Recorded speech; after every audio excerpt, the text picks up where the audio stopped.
meteorologists are at a loss to explain what is causing this weather and why it has taken them by surprise. That sudden drop in temperature has half an hour ago. Mexican officials closed the border in the line of so many U.S. refugees. Be prepared to go live to Los Angeles. Are you getting this on camera? What you see is happening now. Look over there behind me! That's a tornado! Yes! A twister! This is just massive.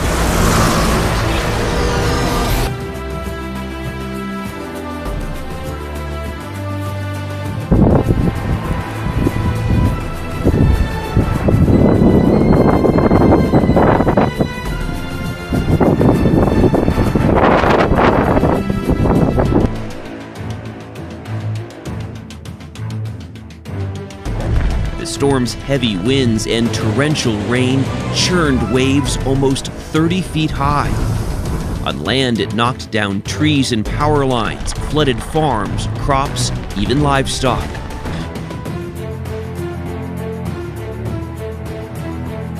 Causing substantial damage to some homes and buildings. Flooding has been an issue this year in Louisville, so it's not unfamiliar, but many residents that we spoke with today tell us this is some of the worst flooding they've seen in years, and unfortunately there's no relief in sight just yet. Forecasters calling for more severe storms over the next 24 hours.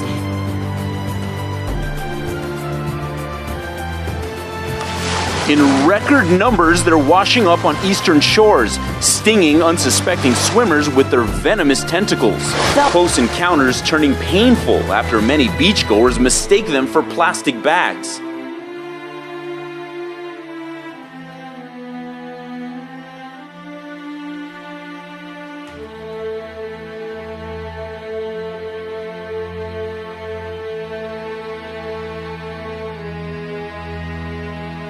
Haze hanging over the metro area, causing some itchy eyes and breathing problems. And it's not over yet. Warnings stay in effect at least through tomorrow. And this is where all that haze is coming from. The sky's much worse in Vancouver. Wildfires there making it now one of the most polluted cities on Earth. And Mike, we're used to sights like this when we have fires in our mountains, but this certainly seems like a long way for the smoke to travel. It'll take you 3 days to drive up there. Right. And the smoke is coming down courtesy of over 200 wildfires in Canada right now. The jet stream is taking those right on down into the United States, the track from the northwest to the southeast. And then we're concentrating it here in Colorado because yesterday, early in the day, we had a cold front drop in with Canadian air. That's why we've been so cool. But that brought all that smoke in and concentrated it right across central Colorado. Won't be until a day or two before this system reverses field and our air starts to clear out. Good to know. All right. Thank you, Mike. The Colorado Department of Public Health and Environment issuing a wildfire smoke health advisory through tomorrow night. And 7 News reporter Russell Haythorne is live now. Russell, the health risks are worse depending on your age and medical conditions. Right, and kids under 5 years old are one of the most at-risk categories. Also, if you have asthma or other respiratory issues, doctors say your best bet, wait for this to clear and stay indoors.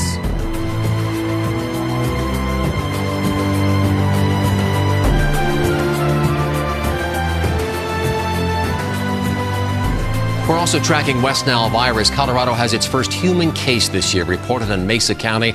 Local health leaders aren't sharing his condition, but it's a reminder to all of us to take those precautions when we go outside. Mosquitoes in both Denver and Larimer counties have tested positive now for West Nile. 7 News reporter Tyler Lopez live for us in Longmont this morning. And Tyler, that city is not taking any chances.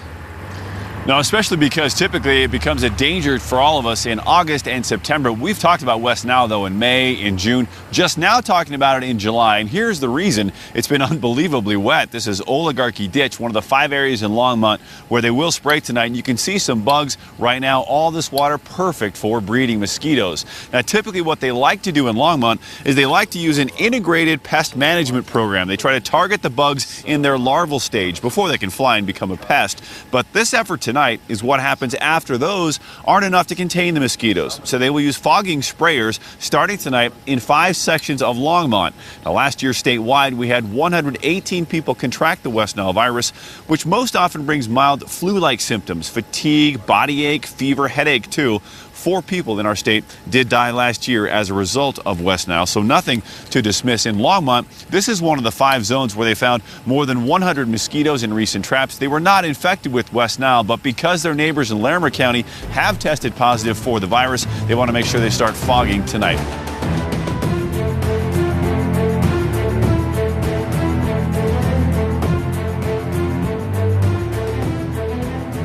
As the rain keeps hammering parts of New Mexico, one place is definitely getting the worst of it.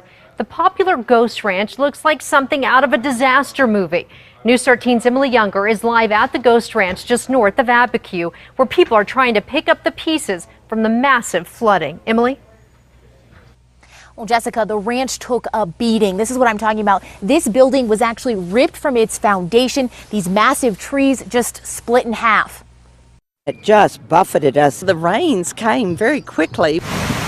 And so did the flooding.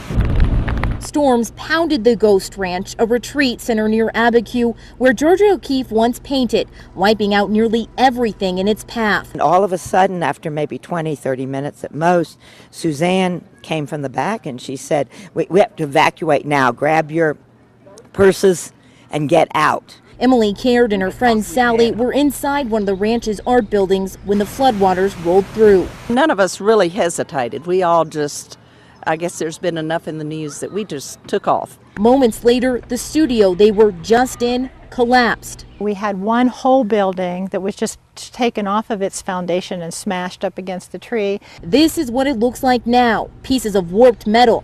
It's something workers here say is devastating to see. We have torrential rains, but we've never, in the history of the ranch, people have been coming here. This is our 60th anniversary, and people have been coming here for 60 years. They have never seen anything like this before. They had never seen this either. Trees split in half, equipment like these kilns destroyed. Sadness, because it was beautiful. The ranch says it will rebuild. But for people like Caird, who have been coming here for years, it may never be the same. And see the shed that we'd used or the building that we used just collapsed. It's just really, really sad. FEMA is now on scene here assessing all of the destruction. We're told the floods caused upwards of $500,000 worth of damage.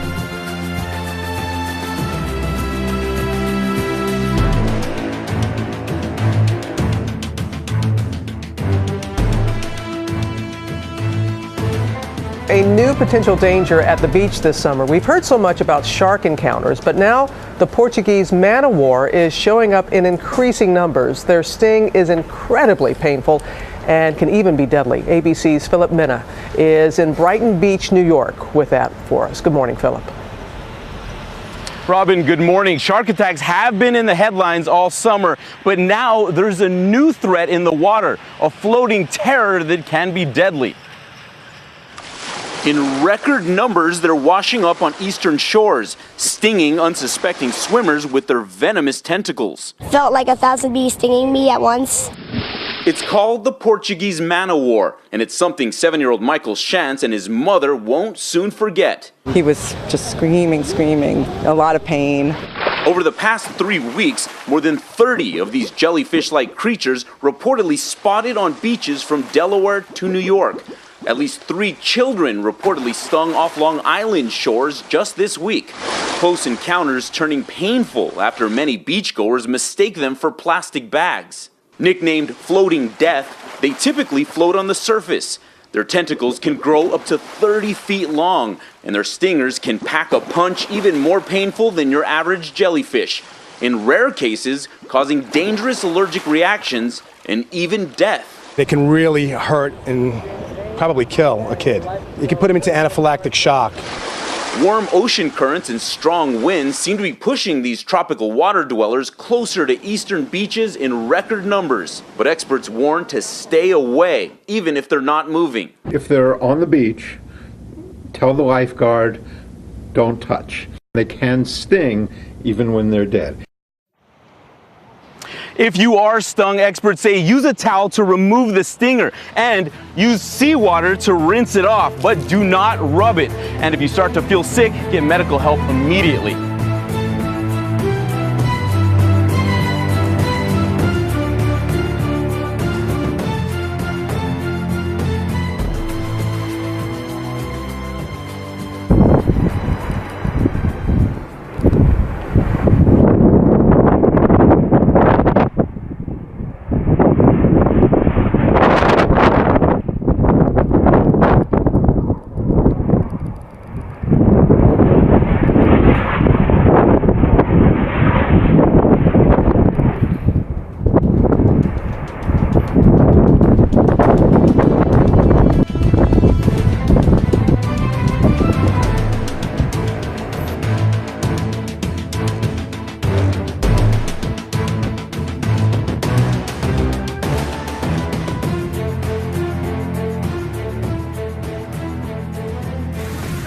powerful storm swept across parts of Pennsylvania on Thursday, leaving a path of devastation in their wake.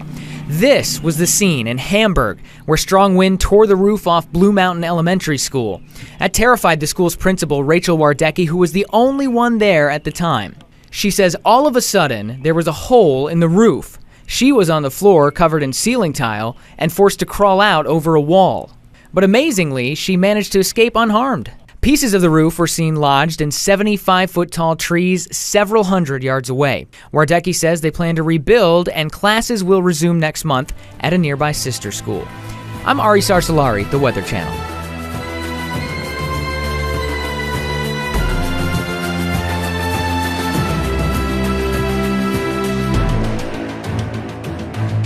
After endless rain this spring, Colorado turns to FEMA asking for $20 million to help with flood damage. So our state's new disaster declaration, it covers 11 different counties. 7 News reporter Amanda Zitzman joins us from one of those counties this morning. Amanda, Elbert County suffered washed out roads as well as bridges. That's right. We've been driving along the roads here in Elbert County, and it is quite a bumpy ride. You can still see some of the cracks in the roadway here. In other parts, officials say they've dealt with roads washed out and a lot of sinkholes. The rain kept coming, and it was also cooler, so before anything could dry out, more rain would hit us again. In addition to Elbert, there are 10 other counties that need some serious help here, including Morgan, Washington, Logan, and Yuma. This after the record period rainfall we saw this spring. The National Weather Service actually issued a total of 86 flash flood warnings across the state on 22 different days between April 15th and June 20th. As a result of all the flooding, we're also looking at damage to power and water or wastewater systems and utility systems. So the state says it needs $20 million to fix all of this, and that's just for the hardest hit areas.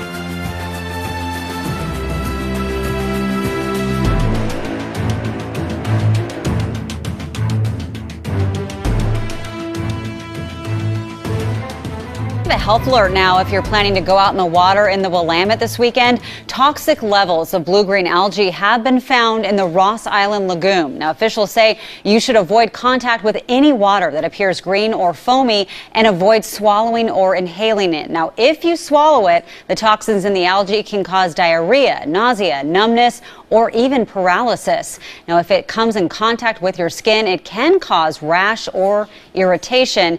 You know, hundreds of swimmers are expected to be swimming in the Willamette for the Portland Bridge swim this weekend. Alicia Esch gets answers on what you should know if you're one of them. The Portland Bridge swim is still on for the Willamette this weekend, but I've been checking in with officials from both the DEQ and the swim as to what the contingency plans are and safety concerns for us all.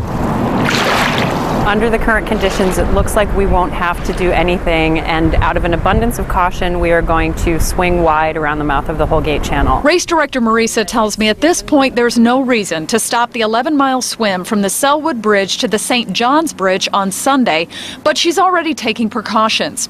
I checked with the DEQ, and the toxic blue-green algae is not spreading at this point, so right now the Willamette is still safe to swim in, both for the race and for everyone. Some visual was done by USGS and provided to us. It's consolidated to the lagoon. But the conditions could change with dramatic temperature drops like we are expected to see this weekend and the river flow itself. Still, here's a look at the race course, and the bridge swim does not go anywhere near the lagoon, but if the toxic algae were to get into the riverbed, a plan is in place. Run the race from Swan Island to Cathedral Park, turn them around, send them back to Swan Island, and then back down to Cathedral Park. That would be 12 miles and 2 bridges 6 times, but we can still swim. Still, if all goes as planned, those changes will not be used, and overall we might not be seeing the end of these algae blooms, as this bloom is earlier than normal. Last year, our bloom was in the later August, so it did showed up a little bit earlier this year. And of course, if conditions do change throughout the weekend, we will let you know.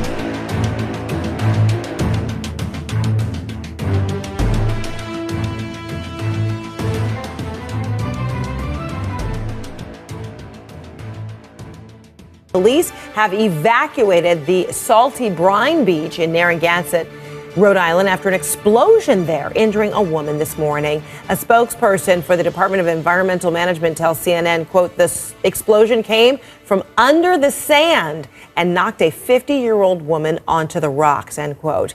The Narragansett Police Department bomb squad responded and is at the scene right now. We don't know what caused the explosion as yet. The injured woman has been taken to the hospital. No word on the extent of her injuries. Meantime, I'm joined on the phone by the acting chief of the Rhode Island Environmental Police, Kurt Blanchard. So, Kurt, you're at the beach right now. Describe what you're seeing. What's happening? Well, I'm not on the beachfront just now, but my understanding on the beachfront, we have cleared the area and, secured it. We have the State Fire Marshal's bomb squad on scene. Their bomb technicians are searching the area and looking for any evidence and any indication of what this device could be. We're unclear what type of device it is, whether it's something that's been left over there or a natural situation or a man-made situation. It's still under investigation at this time. So you're exploring all those possibilities. What would be the natural explanation for this? You mentioned that would be an option. What would cause an explosion under the sand? Unknown on what could be natural at this point. There's just no determination. There's no real evidence of a device. So we're trying to still piece this together as far as what the could have caused this explosion. This percussion that caused this woman to be pushed from her chair and be taken to the hospital.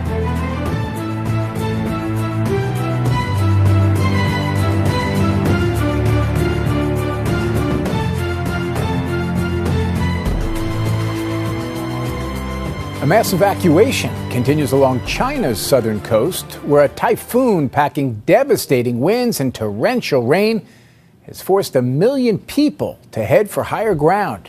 Here's Seth Doan. The strong typhoon slammed into China, thrashing the coastline with its 90-mile-per-hour winds. Meteorologists said Chanhong was the most powerful storm to hit this part of China since 1949, when the communist government took over. The storm's heavy winds and torrential rain churned waves almost 30 feet high. On land, it knocked down trees and power lines, flooded farms, crops, even livestock. Rescuers had to use inflatable boats to ferry residents from flooded neighborhoods.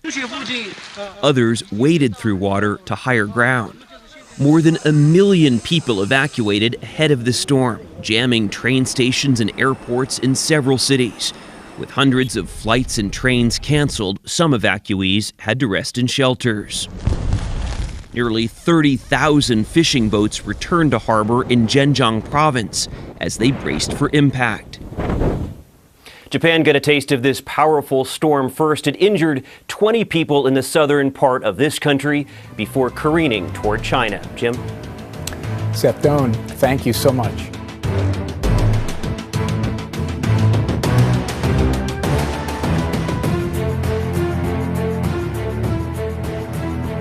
New worries this morning about the dangers of drones. One of them apparently came way too close to a plane that was about to land.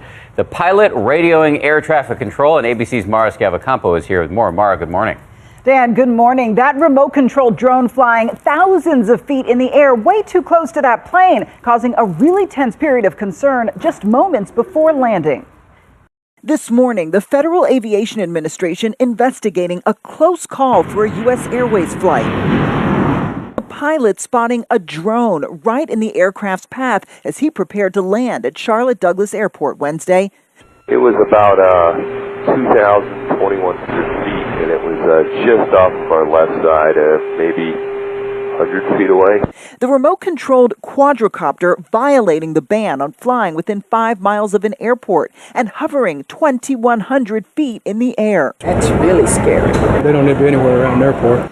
This isn't the first near miss at Charlotte Douglas. FAA records showing in July of last year a passenger jet on approach when the pilot reported a black and white drone buzzing just 100 feet below him. The reason that we don't want a drone anywhere close to commercial airliners is because of the possibility possibility of one being ingested in an engine and doing a tremendous amount of damage. And at New York's LaGuardia Airport in May, a drone soaring at nearly 3,000 feet over a Brooklyn park, forcing a Delta shuttle pilot to pull the plane up 200 feet to avoid hitting it. You have some people who just, regardless of what rules are out there, they're going to do what they want to do. Now, that plane landed without further incident and no one was injured. Now, the FAA does have a number of regulations regarding drones, including not flying near any manned aircraft or even within sight of the operator. We seem to be hearing about these more and more these days. And I suspect we're going to continue to hear about Sadly, this. I agree. It's not going away. Mara, thank you.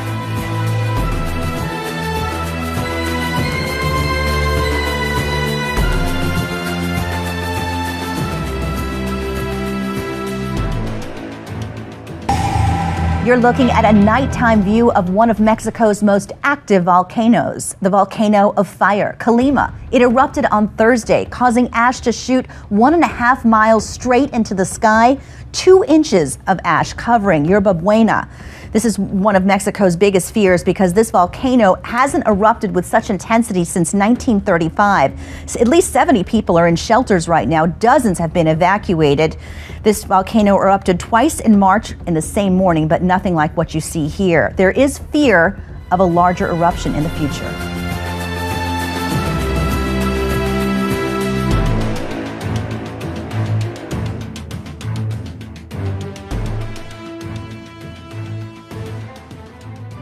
Severe thunderstorms and flash floods are in the forecast from the upper Midwest through the Ohio Valley today. Parts of Kentucky already are underwater.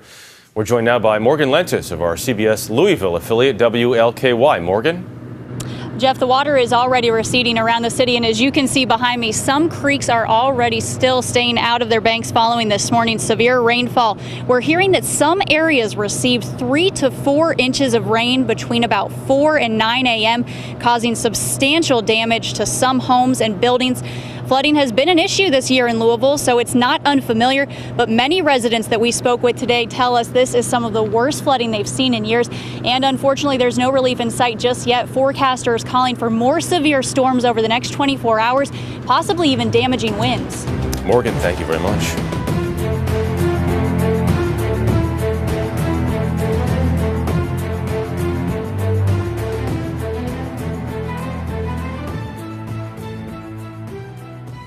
Typhoon Chen-Hum has done the worst of its damage, but it is one of 6 storms still active in the Pacific. Nanka is up next, headed to the same region this week.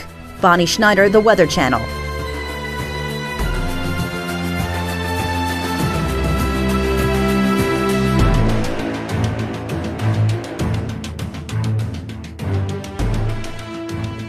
First, it devastated Japan. Now, debris from the 2011 tsunami is piling up on the Alaskan coast. Take a look. Remnants of homes, boats, and lives litter the coast. A massive cleanup is now underway that experts say could last for years. Alaska has more coastline than any other state, and many areas are remote and difficult to access, making cleanup all the harder. Already more than 250 tons of waste has been collected. Helicopters will ferry the debris to a barge, making an estimated 3,000 trips over the next month alone. The waste will then be taken to a recycling center in Seattle. Japan has pitched in $5 million to help with the effort. I'm Alex Wilson, The Weather Channel.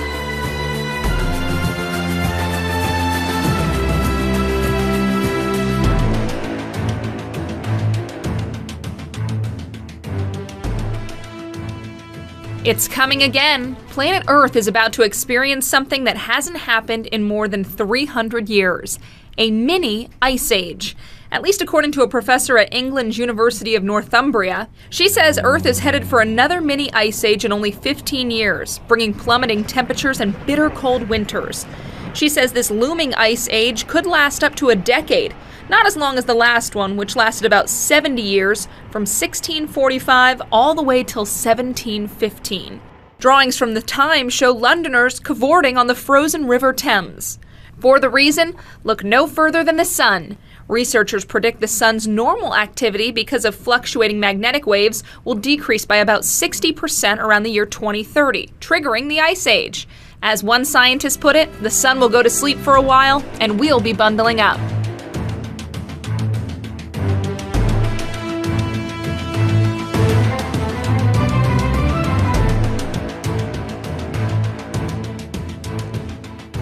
When 14-year-old Hunter Boateng went swimming in a Minnesota lake last week, he had no idea it would cost him his life. It's believed the teen developed a rare form of meningitis after a brain-eating amoeba called Naegleria fowleri entered his nose while swimming in a freshwater lake. Hunter Boateng became ill just hours after swimming and died just 2 days later. His family posting the news online saying, Hunter's condition deteriorated throughout the night and he was declared brain dead this morning. Hunter died surrounded by his family. It is a deeply emotional time for all of us. Hunter had just finished the 8th grade. First priority is to the family and to show our love towards them and to pray for them and have others pray for them and then to find out more. If confirmed, this would be the 3rd case of this type of brain disease in Minnesota in the past 5 years. However, local officials insist it's still safe to swim in the lake. Swimming in Lake Minnewaska is as safe as swimming in any lake in the nation. The fact that there's been one confirmed case from this lake does not make the lake more dangerous. The Minnesota Department of Health is still investigating Hunter Boateng's death. It tends to cause a lot of fear in the public because of just the nature of the infection. Dr. Pritish Tosh is an infectious disease specialist at the Mayo Clinic. Unfortunately, when these cases do occur, they tend to make a lot of news. These are uncommon but very horrific kinds of infections that often end in the death of a child or a young person. 35 cases were reported in the United States from 2005 through 2014. The amoeba is typically found in warm water. We do see this infection occurring in other parts of the country as well. It's not localized just in one area, which would make it easier, of course, to prevent these things. And while it's quite rare, Dr. Tosh says avoiding swimming in freshwater lakes, ponds, and streams is the only guaranteed way of protecting yourself from the disease.